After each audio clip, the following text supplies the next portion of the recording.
All right. Hello, everyone, and welcome to today's webinar, Assets of the Metaverse, episode number 5. I'm your host, Lou Kerner with Blockchain Co-Investors, and we're a crypto fund-to-fund invested in 30 of the leading crypto VCs around the world. And as believers in and investors in the Metaverse, we launched this show to help ourselves and the broader community put the Metaverse market into context by letting leaders in the space share their views on where we are, what's working, and where we're going. And we've got a great guest today, Dirk Lueth, co-founder of Earth's Metaverse Upland. Welcome, Dirk. Hello, everyone. Hello, good morning here from beautiful California.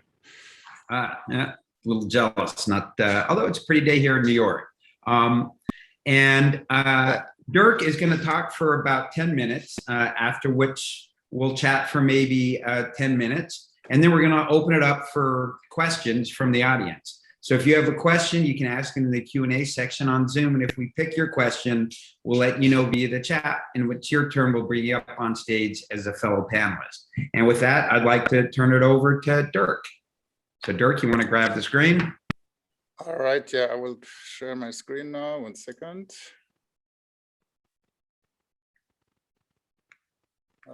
You have to allow me to. Yeah, okay, 1 second. There you go.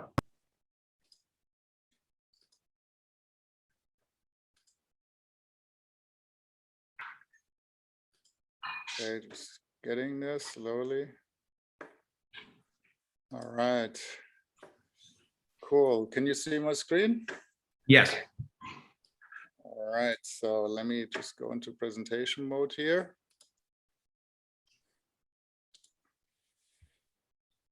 All right, good. So yeah, thank you again, Lou, for having me here today. I'm just prepared to, a couple of quick slides, who we are at Upland. Maybe some of the listeners already know, but anyways, maybe you can also share some exciting news, what we do in general. So let me okay, so you can see the screen, right? I suppose. Yeah. Okay, so what is Upland? So we are part of the Metaverse, right? This is what we can discuss a little later, right? There's one Metaverse or many Metaverses or whatever what's out there. What we say we're part of the Metaverse is mapped to planet Earth. We are really on the path, again, one of the most dynamic, NFT-based economies. So far, I mean, we launched, early last year, and we were growing quite quickly. So we have sold over 1.3 million NFTs, which are virtual properties. We have over 100,000 landowners. We have roughly 400,000 daily monthly active users. We have roughly 50-60,000 daily active users right now in the app.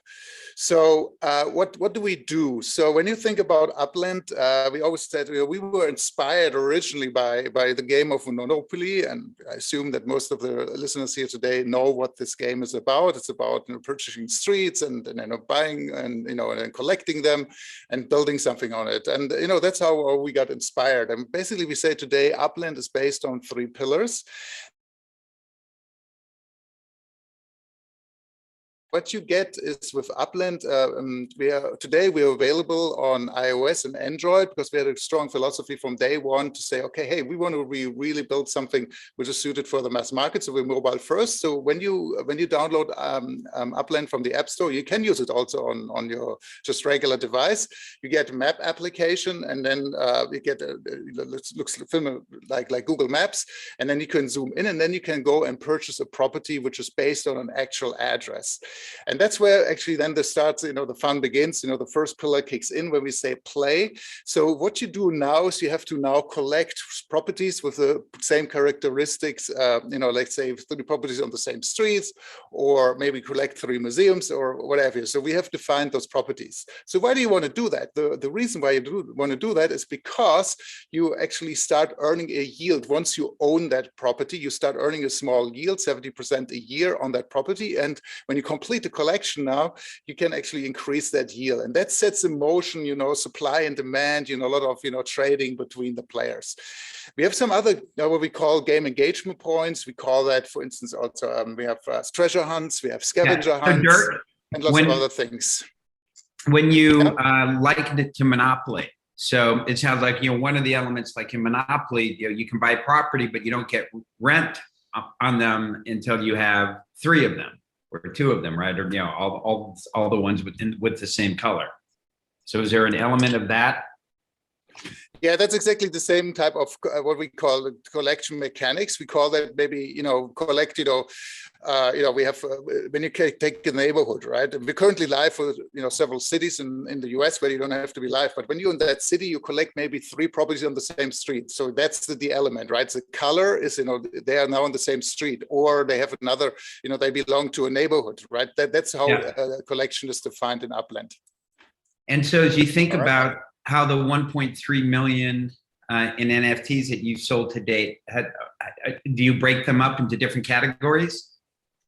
Well, so far we've mainly sold, those virtual properties NFTs, which are these, when you zoom in, you see the actual parcel of a property. So these are the, plus 1.3 million properties we've sold so far. However, we're introducing completely new suites of NFTs to our metaverse now. And of course, then this will go way beyond all this, just these property NFTs. Okay, cool. All right. Good. And then we have actually the second pillar where we say earn. So eventually, once you own a property, you can actually start, building on top of it, like a small ranch house, or and other types of buildings which we offer. And what we are going to introduce also very soon is that people will be able to run and operate shops in Upland and sell digital goods to other players. So what is also very special for Upland is, as I said earlier, we are very focusing on them, we want to get, average people on it, not just crypto people, is that we will say, okay, you can use, let's say fiat money, PayPal and credit card on the web in order to purchase our in-app currency, what's called Apex. Or you can also use crypto.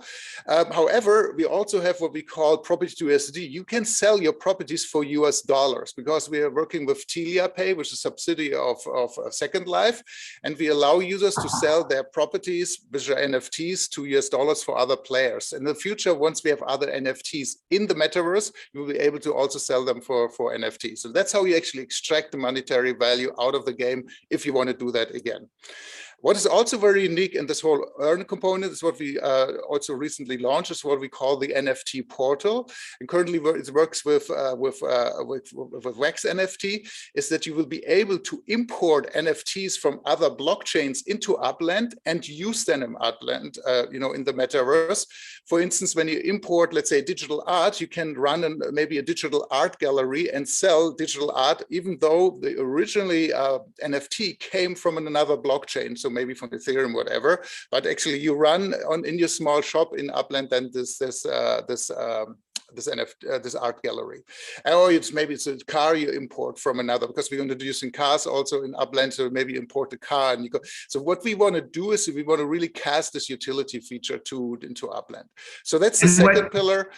And can you just real quick help so understand the role that Wax is playing in that?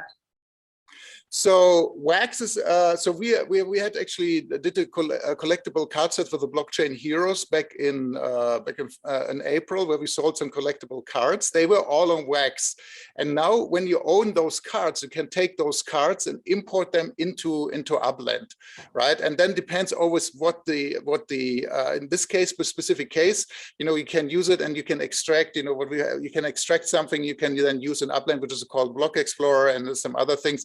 And going forward, you will be able to trade them. Okay. Those cards. Very interesting. Yeah. So, and of course, once you import NFTs from other blockchains, you avoid all the transaction fees, because the pure blockchain transaction fees which you have on other blockchains, which is of course very compelling for the users then. And then the third component, which we have not really established yet, is the whole idea that people can socialize in Upland. They can meet in virtual coffee shops and so on. Currently, they do everything in Discord, but going forward, we clearly want to have that people will be able to meet, in those places. All right. So what I said, what is important for us is, that we're providing utilities to NFTs in the metaverse, right? That people can actually do something. And for that, we are introducing right now is what we call completely new types of NFTs, which is called Upland Legits.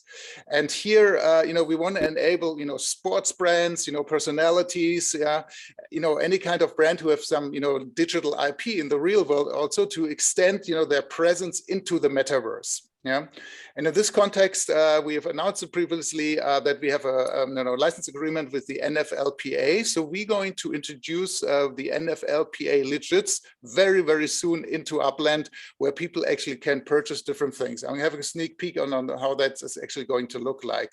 Another partnership which we have is which we announced on Tuesday is together with. Turn it on a bit. Hopefully you can hear it. Spirit Halloween.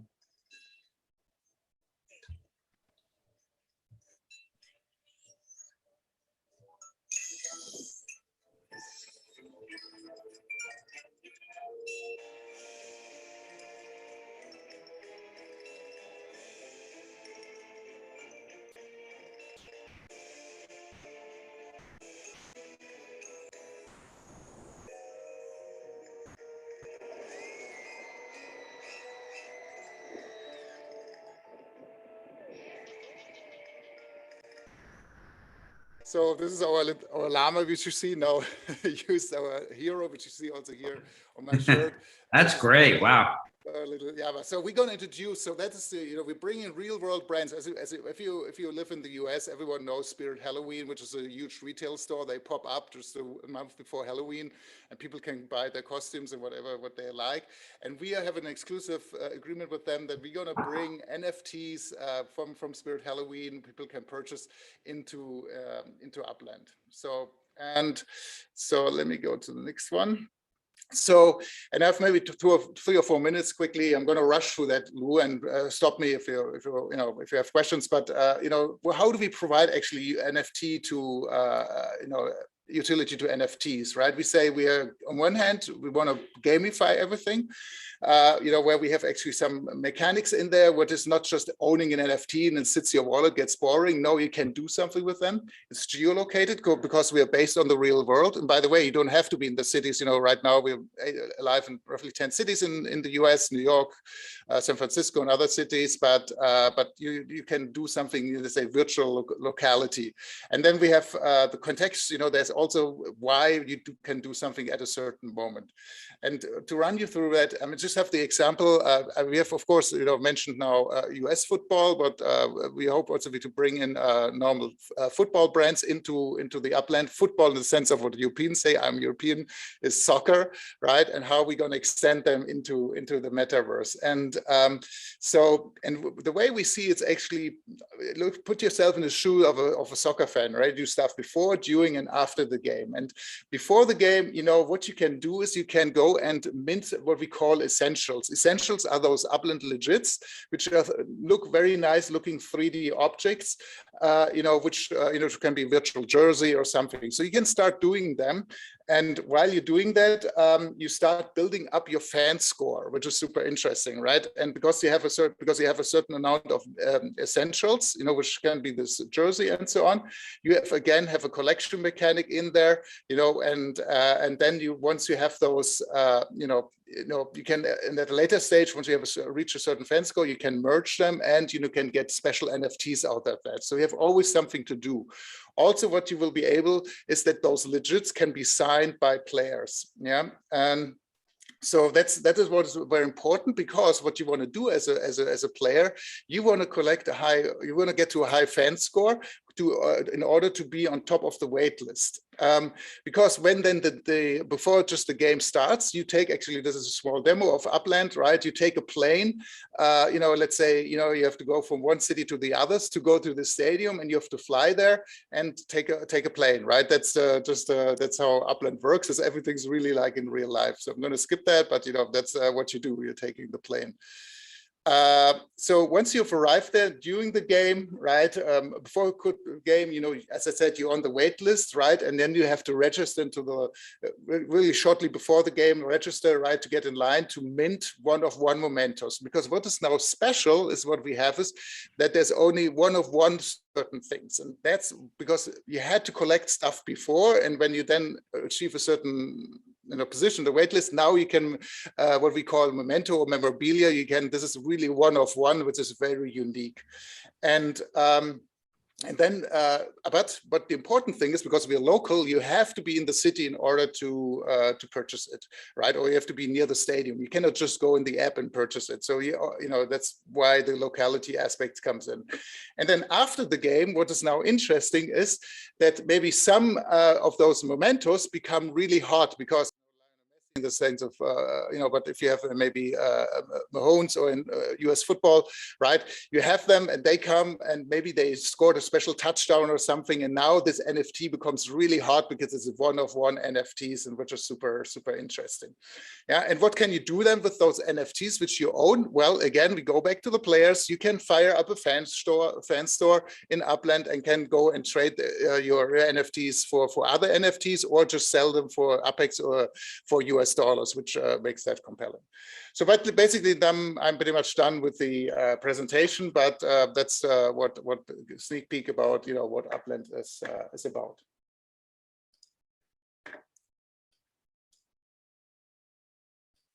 Well, it was terrific. Thanks a lot for that, and we'll open it up to questions in just a few minutes. But I'm going to start with a few questions. So now that you've been live, kind of what have been the major lessons that you've learned? Now that you're actually seeing how the players are interacting with the metaverse. Yeah, so one of the major lessons is, we often have to set the expectations right. So what we have always seen is when we open up new cities, as I mentioned, we're live, in New York, San Francisco, and others, right? So we recently opened up New Orleans. We're going to open up soon Nashville as cities, because we're going to have all the US football cities open. What we've learned is, that we say, okay, look, when we open our cities, people are, flocking in, masses, and they all want to purchase something at the same moment, right? And that's why we started to working more with wait lists, because otherwise people are getting disappointed when someone is faster than the other to purchase something, right? So you have to be really set the right expectations, and so that's something, what is, I think, very important when you work very closely with the community. Yes, set their expectations. And how are you engaging with the community? So today we're engaging in Metaverse. So first of all, we have a great community, and the community is super important for us. So you can join us on Discord. We also have a smaller community on Telegram, but our main thing is happening on Discord, and that's where we engage with them directly. We're running all the time some kind of community events, where they can win something, in Discord, but also sometimes they're coupled, with some stuff which we're announcing, what people can then do themselves in the game or in the metaverse, right? We have special, we have, for instance, we have also, give you one example, we have a tour. We had what we call Chicago. When we opened up Chicago, we had a Chicago mob tour, so they could go to all the places where Al Capone lived and so on, all together. So they were doing that in the game. Yeah, so much fun. And then also they can go into Discord and chat about it and do things and so on. So that's how, and we truly believe, we want to empower the community to do things. So we help into kicking things in, but ideally, they engage with each other. So that's the large vision here. And so with regards to then kind of secondary sales, how's that evolving?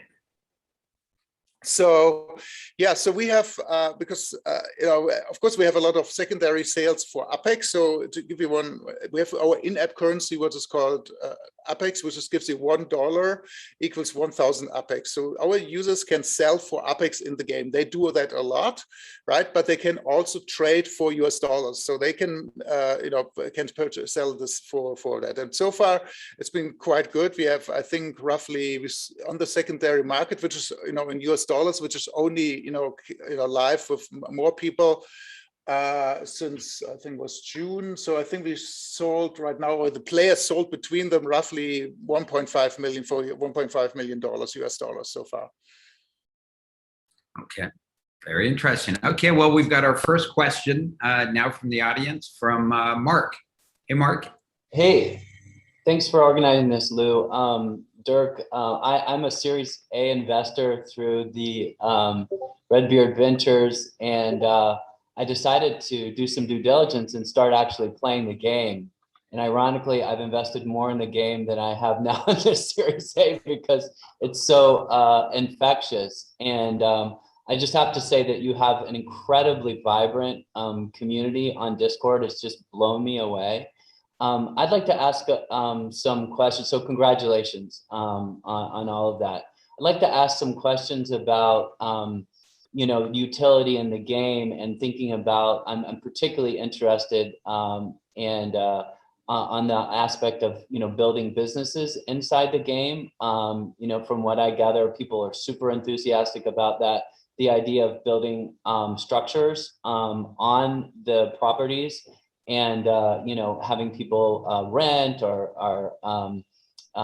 fractional ownership. Can you talk a little bit about the pathway for the sort of real commercial explosion on Upland and what your thoughts are around that?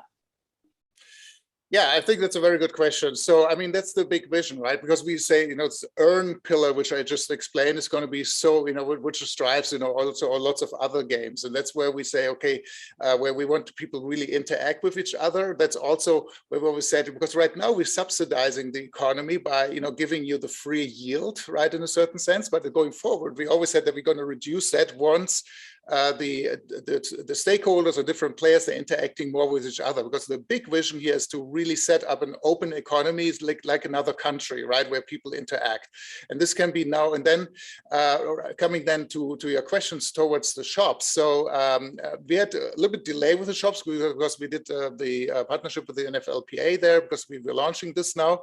But for that, a lot of mechanics we've implemented now with the NFLPA are together with those shops. So the first shops we are going to launch now are called outside decor shops. So we had actually I have to look at it. I think we had over 80 applications for people who want to run an outside decor shop. That means people can take, and we had one guy who said he wants to be a specialist in selling virtual fences, right? So two other I talked players. to someone who was selling swimming pools. Awesome. Oh, okay, see. Yeah, it's going to be fun to see all the stuff. What's coming? I can't wait for that. And we just hired a special product manager, also who sits on top of all the shops. And we actually, with the NFLPA, we're also going to launch the fan shops, and so the mechanic is there now, and now we need to slowly roll it out to the players, right? So so the first shops are the outside decor, where what's coming, and that's up to the creativity of the players. Of course, they have some limitations, what people can really put on a property, and also we also want to have some kind of aesthetic, in Upland that doesn't not completely chaotic. So there will be guidelines what you can create, but eventually there will be also other shops. So we have this little game pieces which is called block explorers. So people will be able to run and operate block explorer shops, and sell those also to other players, right? So so this is maybe we have our ape moment or CryptoPunk moment. Very cool. Here, right? Very cool. Well, and the other thing that I'm seeing is that people are independently creating sort of financial companies to help fund and build things. So I would encourage you to think about how you might bring that into the system as well. But very cool. Thank you for it. Yeah. No, that's we're thinking of that. I mean, everything financial has always a little bit more complicated regulatory things, right? And we always want to be highly, we're completely from a regulatory perspective compliant. That's the reason we are working with TeliaPay on the money out, because they have the money transmitter license, what you need in the US. Right. So but these kind of businesses we want to help to come to fruition in Upland. So thanks for the questions, Mark. Stick around. Stay and ask questions. Obviously, will do. Very, very, very thoughtful. So, Dirk, who else? You mentioned Monopoly, but who else are you getting inspiration from? Either from games or other metaverses. I think I think Upland is a little bit different beast. When you think about the traditional metaverse, right, where it comes, right? Normally, metaverse, they very often, either they, when you think about Second Life, the granddaddy of all, right, and what other metaverses are, they're very often environments where people enter, where they're very immersive. Yeah. So, and we will also become more immersive going forward. But right now, we were always driven more our inspiration by what does work, because we're mobile first. What does work, right, in a where people can do short interactions, right? They can do something for 10 minutes. They can do stuff longer there if they want to do, of course, right?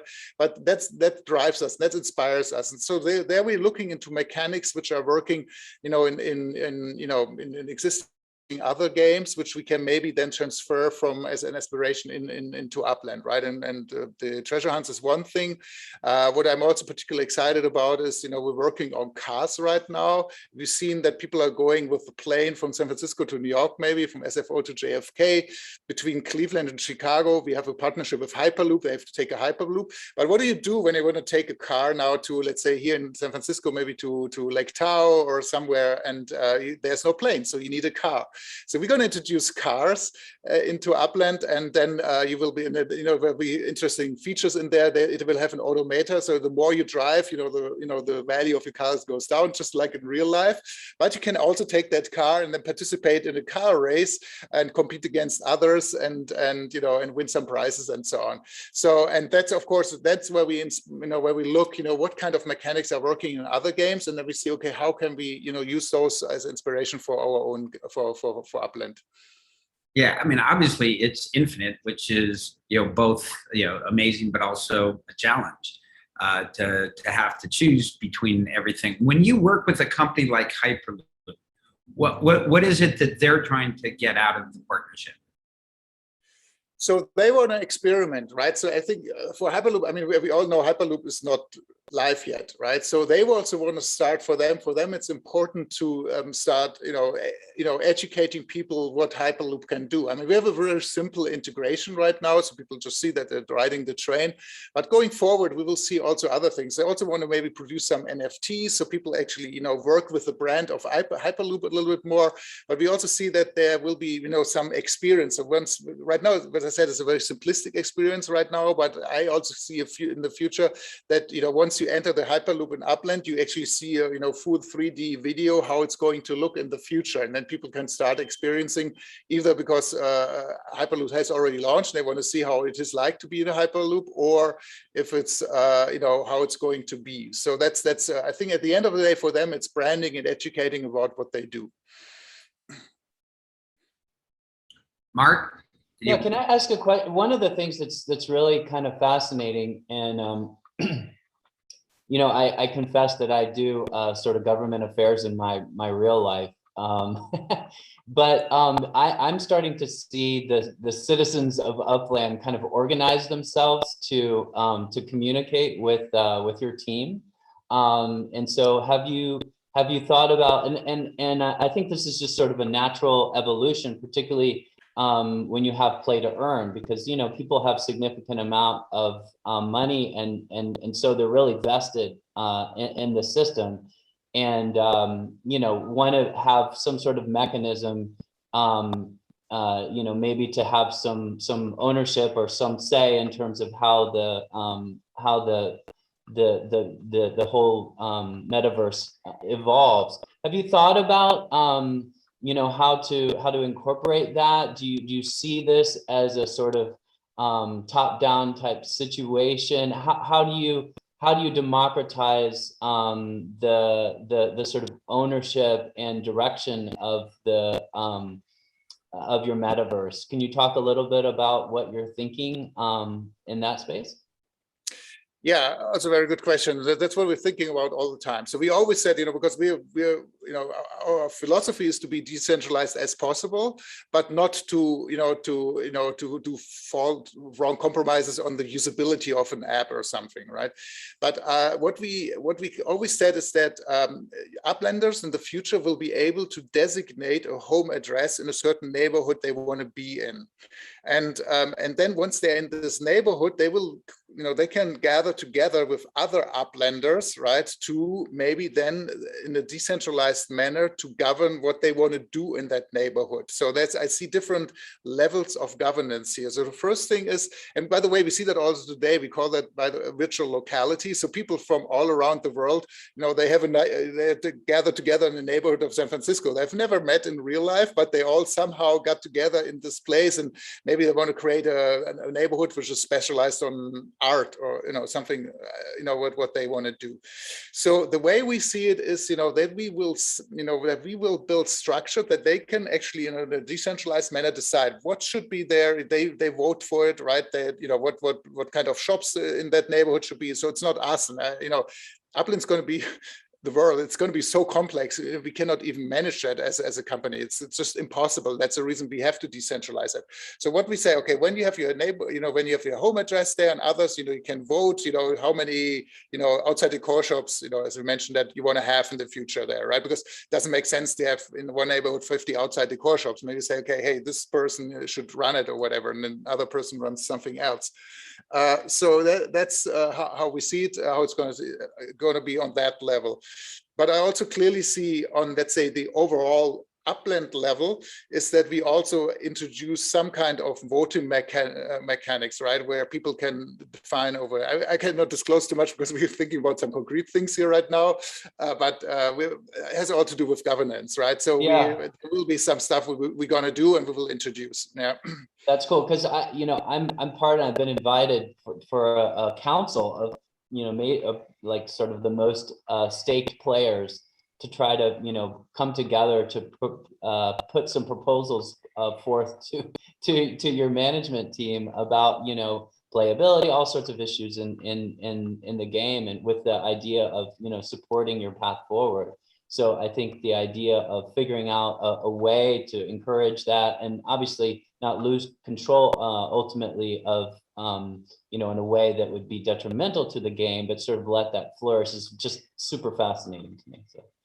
No. It has to. So I studied economics, right? And even though I'm a big believer in decentralization, but the disadvantage of complete decentralization is that it gets sometimes you need someone who takes charge, responsibility. We see that also in the community. Sometimes people are super engaged at the beginning, do lots of things, and then they lose interest because there's something else going in their life and so on. And then, what they've started, somehow nobody's really following up with that. So I think you need always people who are somehow feel responsible. But our task is, when I come back to my business, to my study, my research, which I done where I was studying, is, that we want to put people onto the stage, right? And we want to enable them to do things, but then we, as a unit, we want to step back, right? And this is called, in the economic terms, it's called principle of subsidiarity, right? So it's, it's always, we only create the framework. The principle of? It's called principle of subsidiarity. Yeah, so that is how we want to govern. That is our basic idea how we want to govern Upland going forward. So is that like a golden share that you get to you get to have a veto? You allow enough sort of decentral power, but ultimately you can veto. Is that sort of how you're seeing things, or? I'm sure you can. No, necessarily. Look, there's those things, and I don't have an answer to all those questions, right? But when you think about it, right, when we let people do anything they want, there's a lot of bad things happening on the internet, right? And how do we avoid that, right? In an ideal world, everyone is nice to each other, right, and does good things, right? Then I'd say, we can step back completely. But if someone, let's say, we want to introduce video one day in Upland, right, or communications, right, where they said the social layer, right, and now someone posts a video which is obviously, has some bad things in it, right? So, and since we believe in blockchain, but then we take it away from him or we block him. And so, what is the answer to that? And I think that's an answer what blockchain also has to deliver, all the decentralized maximalists. So, how do you handle that? And who decides? But at the end of the day, should we decide over it as Upland, right? Do we decide what's right or wrong, right? So that's that's complicated questions needs to be answered, to be honest. Right. I mean, I think this comes down to the tools that you're able to build for your community to let them govern. And obviously we're very early in that, but it feels like we're making some progress on the DAO front. Yeah, no. I mean, DAO is one key word here, by the way, right? As I mentioned, right, we're also strongly thinking about DAOs and how this could fit into the whole Upland ecosystem. Yeah, I mean, ultimately, it would be great if your community could decide, what it is that you're building next. And based on the more you have staked, obviously, there's all kinds of different ways that you can tie it to community contribution. Well, one thing, yeah, that's in, but Upland, Upland understands themselves. Right now, we launched as a property trading game, right? When we think about it, but Upland, eventually, our big vision is that we want to become a metaverse platform. That means people will be able, and we will, work with developers. They can develop their own apps on top of Upland. So when they want to run maybe an arcade on their community, they can do it and build it themselves, right? So, and then there needs to be, of course, you need to know how to code for that in order to do that, right? But this is very similar what you do today in the App Store. But we also have different other levels. So you will also be. Do you have anybody actually doing that today? Yeah, we have two groups we're starting to work with. We just hired someone who will lead that initiatives. And we have two groups who already approached us and said, they want to develop something on top of Upland, features they want to have, which we don't have as a priority on the roadmap. So for us, the solution is to let others build it. And have you thought about,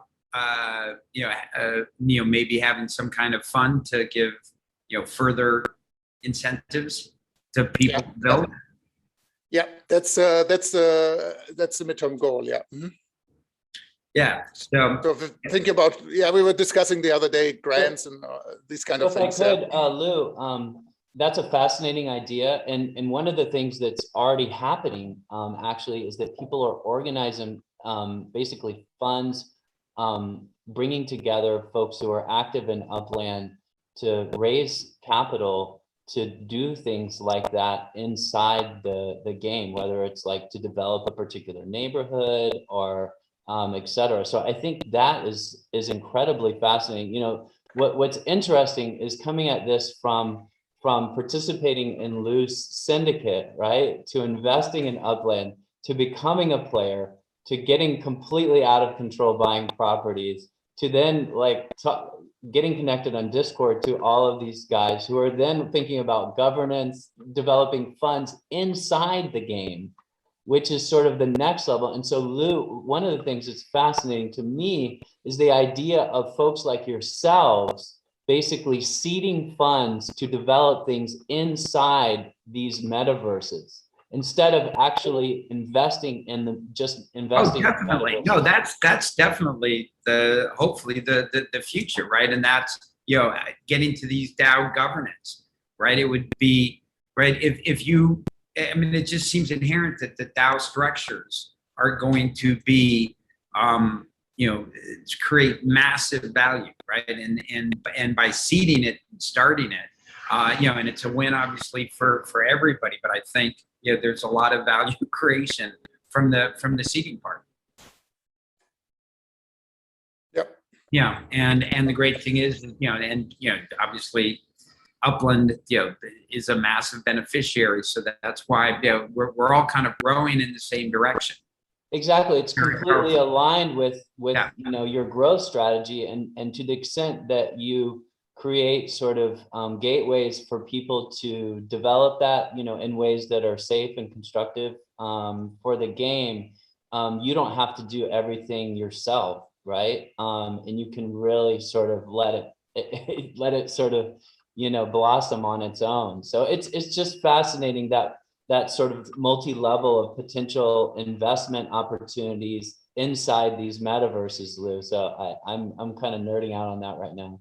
Yeah, but maybe just to add on, I think the investing part is, of course, always one thing is speculation. But what we want at Upland is also we want to have a thriving economy, right? That means also because when you read now the news, right, and it's somehow media, right? Okay, this piece of art has sold for millions of dollars. This CryptoPunk of millions of dollars. So I personally don't like that conversation too much, right? Because it excludes, actually the average person, right? And it's a small group of people who can afford 2 million to buy, CryptoPunk or whatever, right? So I think, and that's also why we are going to sell our NFTs for much less money. I mean, there's more expensive things, and of course, there's a secondary market which is not under our control when it develops like that.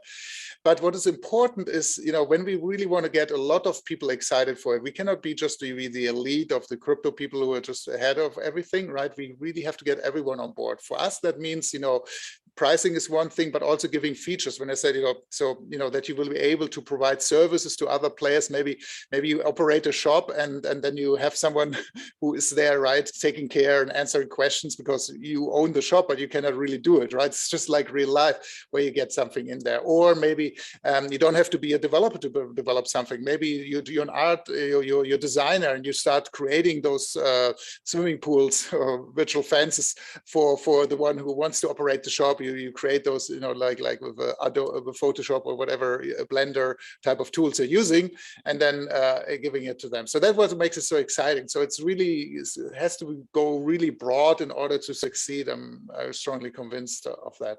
Yeah, I mean, and what's interesting too, obviously, is when you really do decentralize and you let the community then drive things, it can become very different than what you thought it could or should become, right? And I think the best case of that is Dogecoin, right? Where, the Jackson Palmer, you're right, never thought that it would become this, and it shouldn't be this, yet it doesn't really matter what he wants, it matters what the community wants. Absolutely. Yeah, no, I agree. That's the beauty of it, right? We see people already coming up with ideas we've never thought of, right? And then coming with that. That's I think I said that in other places as well. In real life, we have the issue that man has to compete against machines, right? And they will take over more of our jobs. But where we particularly strong is creativity, and that's where the metaverse is perfect for it, because people can become much more creative than what they can do in real life, right? And I don't have any dystopian view. I have a very positive view of the future. Well, that is, I gotta tell you, that's the most positive view of the metaverse I've heard. It really is, and I totally believe it. So wrap up with the last question, which is what we finish every show with, and that's, if we're talking to you in a year, what do you think we'll be talking about then that we're not talking about today? We'll be talking in particular of Upland or in general? It can be both. I mean, we had a wide range in discussion, but if you think about what the world is going to be like in a year, what are you pretty sure we'll be talking about then that we didn't cover today?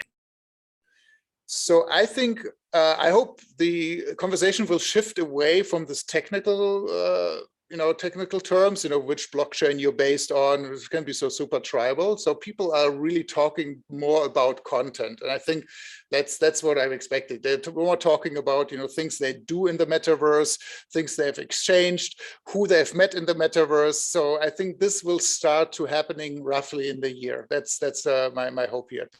Well, I'm looking forward to that future. So from your mouth. Thanks a lot for joining us, Dirk. Really great show. Super excited for what you're up to at Upland. Thanks for everybody who's at the show for the questions, and we'll see you next week.